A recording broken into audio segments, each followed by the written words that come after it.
ഈശോ മിശിഹായ്ക്ക് സ്തുതിയായിരിക്കട്ടെ. ഈ ദിവസത്തിൻ്റെ ആശീർവാദം എല്ലാ അധ്യാപകർക്കും വേണ്ടിയിട്ടുള്ളതാണ്. തീർച്ചയായിട്ടും നമ്മളെ പഠിപ്പിച്ച അധ്യാപകരുണ്ട്, പ്രായമായവരുണ്ട്. ഈ നിമിഷങ്ങളിൽ ലോകമെമ്പാടും അധ്യാപന വൃത്തിയിലായിരിക്കുന്ന മക്കളുണ്ട്. അവരെല്ലാവരെയും നമുക്ക് പ്രത്യേകം സമർപ്പിക്കാം. ഇവര് നേർവഴിയിലൂടെ നയിക്കുമ്പോൾ അത് അനേകർക്ക് അനുഗ്രഹമായിട്ട് മാറും. അതുകൊണ്ട് നമ്മുടെ എല്ലാ അധ്യാപകർക്കും അവർക്ക് ദൈവിക ജ്ഞാനം ഉണ്ടാകാൻ വേണ്ടി നമുക്ക് പ്രത്യേകം പ്രാർത്ഥിക്കാം.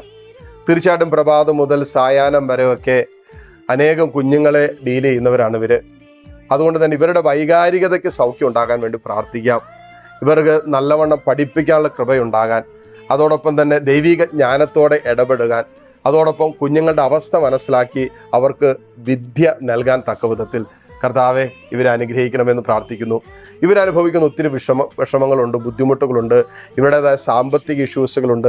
ഒരുപക്ഷെ ജോലി ചെയ്തിട്ട് ശമ്പളം കിട്ടാത്ത അവസ്ഥകളിലൂടെ കടന്നു പോകുന്നവരുണ്ട്.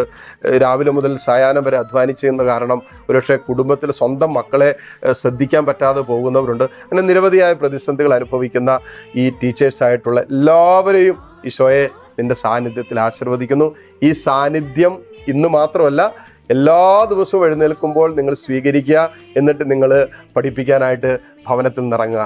കർത്താവ് ഈശോ മിശിഹായുടെ കൃപയും പിതാവായ ദൈവത്തിൻ്റെ സ്നേഹവും പരിശുദ്ധാത്മാവിൻ്റെ സമാധാനവും സംസർഗവും ദിവ്യകാരുണ്യനാഥൻ്റെ ആശീർവാദവും നിങ്ങളോട് കൂടെ ഈ ദിവസക്കാലം മുഴുവൻ ഉണ്ടാകട്ടെ, ഇപ്പോഴും എപ്പോഴും എന്നേക്കും.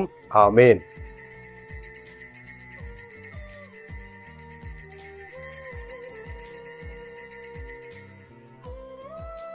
ഈശോ മിശിഹായ്ക്ക് സ്തുതിയായിരിക്കട്ടെ.